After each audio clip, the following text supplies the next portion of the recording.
NFL Commissioner Roger Goodell saying that players are not trying to be disrespectful to the flag when they kneel during the national anthem, but also saying this. We believe everyone should stand for the national anthem. That's an important part of our policy. It's also an important part of our game that we all take great pride in. I want to bring in now former NFL players Chris Valletta and Marvin Washington. Good evening to both of you. Thanks for coming on. Chris, I'm going to start with you. President Trump took aim at the NFL on Twitter again today, saying the NFL has decided that it will not force players to stand for the playing of our national anthem. Total disrespect for our great country. NFL, too much talk, not enough action. Stand for the national anthem. As someone who was on The Apprentice when Donald Trump was a host, why do you think he's spending so much time on the NFL? Do you think that he's trying to use the NFL as a distraction to recent stumbles? No, I don't think he's trying to use it as a distraction. This has been around for quite some time, since last year. I do think that President Trump is highlighting this because nationalism is eroding in this country. And that's what I see. That's my opinion. The reality of what the national anthem represents is the fact that 1.1 million American soldiers have given their lives in defense of the freedoms we love every single day. The freedoms that we enjoy and just revere in this country. Those freedoms are celebrated by singing our national anthem. It is the one time that all of us can stand shoulder to shoulder and proclaim and love the fact that we live in this amazing country. That affords us the rights to protest whatever the heck we want.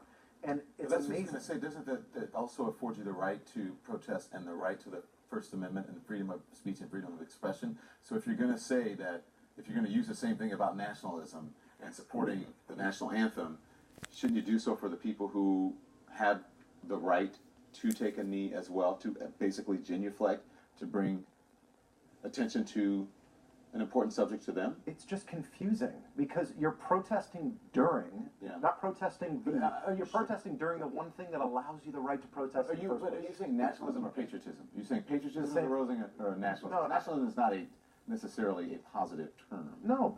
I look at nationalism as patriotism, and I think what bothers me, what scares me the most, is where are we 20 years from now? Are we no longer singing the national anthem because we're just not going to deal with this protesting thing?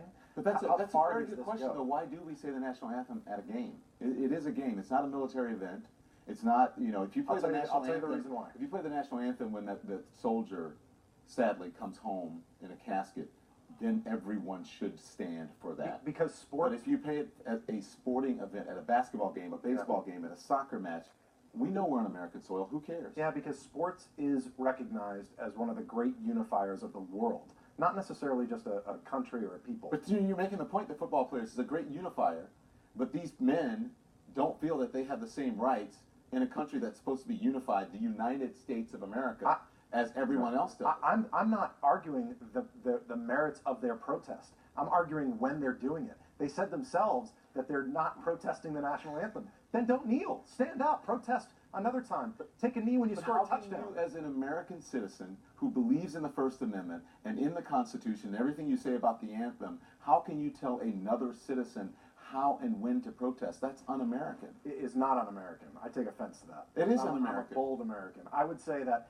it is the most American. You may be a bold American, but that's misguided, because even if you don't agree with it, you should fight for the right for someone else to be able to do whatever they want. That is what the Constitution says. Sure, and 1.1 million Americans have fought and died for the right for us to protest whatever we want. In North Korea, that's the point. But what I'm saying is, in North Korea, they're told they have to stand. They're told not even to whisper disdain about the dictator. We're not North Korea. We're not under a dictatorship. And we celebrate that fact by at least standing shoulder to shoulder and recognizing we live in an amazing country.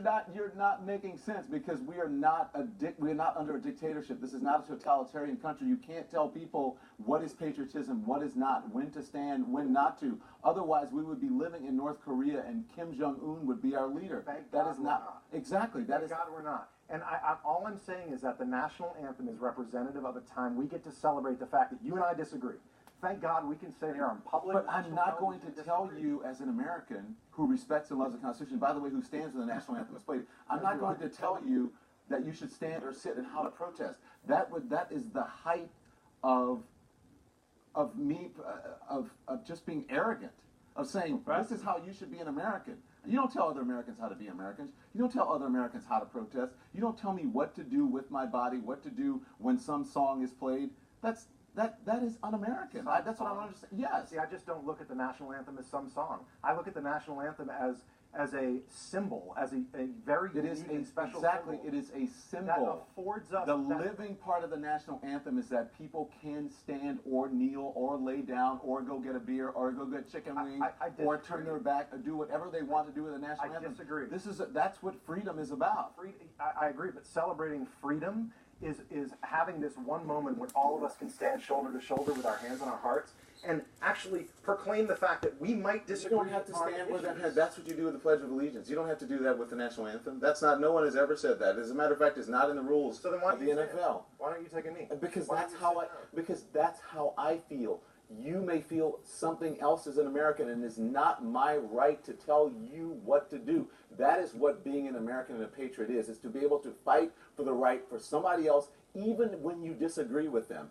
Freedom of speech is not for speech that you agree with, it's for speech that you disagree with, and actions that you disagree with. That's why it is there.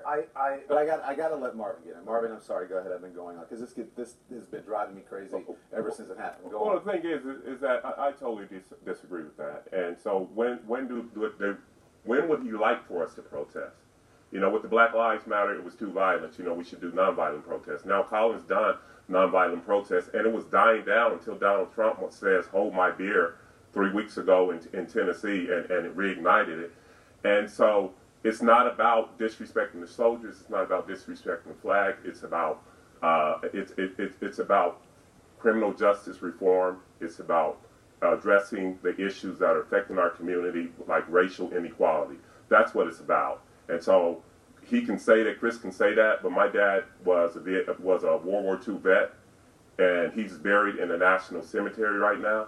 But I bet you if he was alive, he would fight and go to war for these players to stand, kneel, sit, or what have you. That's what freedom's about. And if you want to make it compulsory, you want to make it mandatory, go to North Korea. Yeah. There are plenty of countries where it's By the way, mandatory. I'm not arguing, and I have total respect for Marvin. He was an amazing You are. player. You are. No, I'm not arguing the merits of. I'm not arguing the merits of the protest whatsoever. I actually think that the issues facing where do you want us to protest? These Where do issues you want us facing to these protest? athletes are real issues. Where do you want us to They're protest? valid issues. Where do you want us to protest? Take a knee when you hit the end zone. Protest is about making the comfortable uncomfortable. Where do you want us to protest? All I'm saying is don't do it during the national anthem. Do it elsewhere. You can't say that. You can't say that. There's a million other ways to make an impact. What action is happening outside of these guys taking a knee? You're going down a slippery slope. guys. If you believe in the First Amendment. Go, just finish your thought, but I have to go. No, I'm just saying you're going down a slippery slope. So they're going to make the players stand for a national anthem. Now the next president might come in and say, well, wait a minute. I don't like guys with tattoos and long hair. I demand that they get their haircuts and cover their tattoos. Well, it's a business. So he's going to come after football players next. Next, he's going to come after you. Thank you, guys. We'll be right back.